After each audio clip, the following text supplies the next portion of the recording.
ನಮಸ್ಕಾರ ವೀಕ್ಷಕರೇ, ಇಡೀ ದೇಶದ ಎಲ್ಲ ವಾಹನ ಸವಾರರಿಗೆ ಕೇಂದ್ರ ಸರ್ಕಾರದಿಂದ ಭರ್ಜರಿ ಗುಡ್ ನ್ಯೂಸ್. ಪೆಟ್ರೋಲ್ ಡೀಸೆಲ್ ಬಳಕೆ ಮಾಡುವ ಎಲ್ಲ ವಾಹನ ಮಾಲೀಕರಿಗೆ ಕೇಂದ್ರ ಸರ್ಕಾರವು ರಾತ್ರೋರಾತ್ರಿ ಗುಡ್ ನ್ಯೂಸ್ ನೀಡಿದೆ.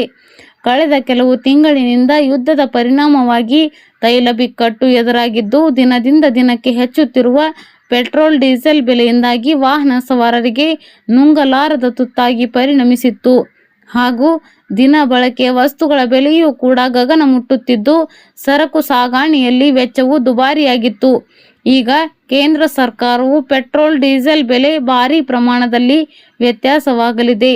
ದೇಶದ ಎಲ್ಲ ವಾಹನ ಸವಾರರಿಗೆ ಕೇಂದ್ರ ಸರ್ಕಾರ ಗುಡ್ ನ್ಯೂಸ್ ನೀಡಿದೆ.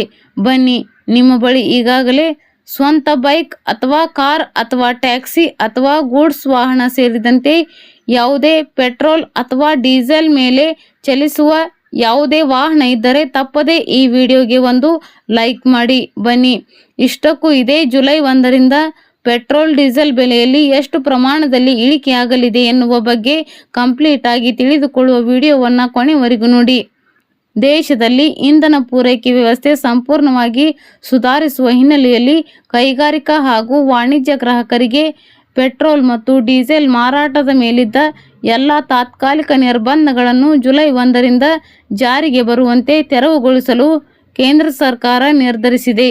ಇದರೊಂದಿಗೆ ಚಿಲ್ಲರೆ ಇಂಧನ ಮಾರಾಟ ಬಂಕ್ಗಳಲ್ಲಿ ವಾಹನಗಳಿಗೆ ದಿನವೊಂದಕ್ಕೆ ನೀಡಲಾಗುತ್ತಿದ್ದ ಡೀಸೆಲ್ ಮಿತಿಯು ಕೊನೆಗೊಳ್ಳಲಿದ್ದು, ಇಂಧನ ಮಾರುಕಟ್ಟೆ ಮತ್ತೆ ಯಥಾಸ್ಥಿತಿಗೆ ಮರಳಲಿದೆ.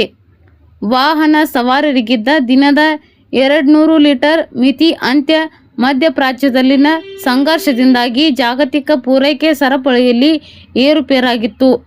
ಇದರಿಂದಾಗಿ ಸ್ಥಳೀಯವಾಗಿ ಇಂಧನ ಕೊರತೆ ಉಂಟಾಗುವುದನ್ನು ತಡೆಗಟ್ಟಲು ಕೇಂದ್ರ ಪೆಟ್ರೋಲಿಯಂ ಸಚಿವಾಲಯವು ಜೂನ್ 12ರಂದು ಮೋಟಾರು ಸ್ಪಿರಿಟ್ ಮತ್ತು ಹೈ ಸ್ಪೀಡ್ ಡೀಸೆಲ್ ಆದೇಶ 2026 ಅಡಿಯಲ್ಲಿ ತಾತ್ಕಾಲಿಕ ನಿಯಂತ್ರಣ ಹೇರಿತ್ತು.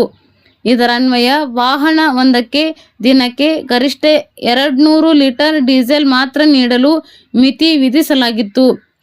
ಸದ್ಯ ಪೂರೈಕೆ ಸಮಸ್ಯೆಗಳು ಸಂಪೂರ್ಣವಾಗಿ ತಿಳಿಗೊಂಡಿರುವುದರಿಂದ ಈ ಮಿತಿಯನ್ನು ಜುಲೈ 1ರಿಂದ ಅಧಿಕೃತವಾಗಿ ಹಿಂಪಡೆಯಲಾಗುತ್ತಿದೆ.